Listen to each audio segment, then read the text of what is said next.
Hey guys, it's GOTM Gaming here, and yes, I am playing Tom Clancys The Division beta.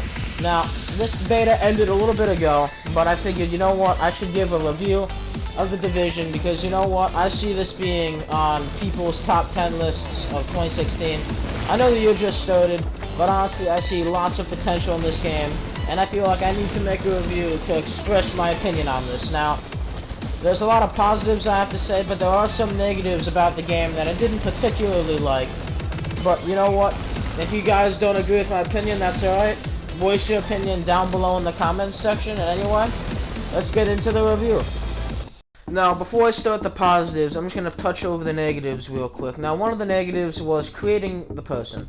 Now, it might just be me and just getting done from playing Fallout 4, but I thought the menu, and not maybe the menu as such, but the create a person menu was very lackluster. Just because, one, next generation people, we shouldn't be just getting default faces. Now, this isn't too big of a deal, but I just thought it was something to touch upon. Now, I know this is the beta and not the full retail release, but I hope in the final game they have a much more in-depth create a character system, so I hope that's one thing that gets fixed.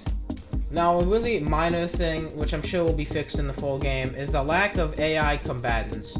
As I'm walking through the streets of post-apocalyptic New York, really, there's not many enemies you see. Like, always when I was walking through here, it might have been because I was in safe zones, but in the dark zone, there's tons to do.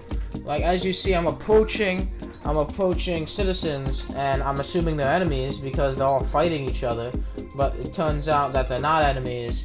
It was a little bit confusing, but it didn't take that much longer. But if I wanted to fight, I'd just go to the dark zone, which I'll be getting to later in the review. Like, see up here, I was aiming down my sights at two civilians fighting. But anyway, I'm sure that'll be fixed in the full game. Like I said, this is a beta. So now let's get into the positives. Now, one of my favorite things about this beta in general was the cover-based combat. This gaming mechanic should, in my opinion, be used in all third-person shooters, just because of how well it works, and it's very good for tactical players. Like, typically I run and gun, but it was used so well in this game, or this beta, that I wanted to use it all the time. It was very well done. Like, if you've ever played the game Terminator Salvation, like, it was that type of cover system. That's the only thing I can compare it to, and I think all third-person shooters should follow after this game mechanic, because it's really good. So that's one thing I really liked. And also, the gunplay was fantastic as well. So let's get into another positive. Now, another thing I really liked was the OS, the base. Because, now, in other games, they've had it just like this, where you build and do missions for other people and upgrade your base. But in this game, it's like not stupid, repetitive bullshit. It's different each mission, and each time you do it, it strives you to do another one because it upgrades and stuff that actually matters, like your guns, your health kits, and other stuff like that. So that's one thing I like. It's not repetitive, it's new and refreshing. Now, if the cover-based combat was not my favorite part, it was definitely the dark zone. Honestly, there was so much to do in this mode. The PvP, the looting, and the AI combatants, it was just great. This is an all-around, this is the core of the game right here. The dark zone, there's so much to do in post-apocalyptic New York. You can loot, you can find great things, upgrade your weapons. You can call in a helicopter to pick your stuff up, and people will try killing you to take your stuff. It's truly a battle for survival, and that's why I think Tom Clancys The Division will be on somebody, so almost everyone's top 10 games of 2016. The game hasn't even come out yet, and I have that high hopes for it. Like, honestly, I feel bad for people who have missed this beta. It was a great opportunity to try it out, but if you did not get the chance to try it out, later, before this game comes out, there will be an open beta. I highly recommend you download and play.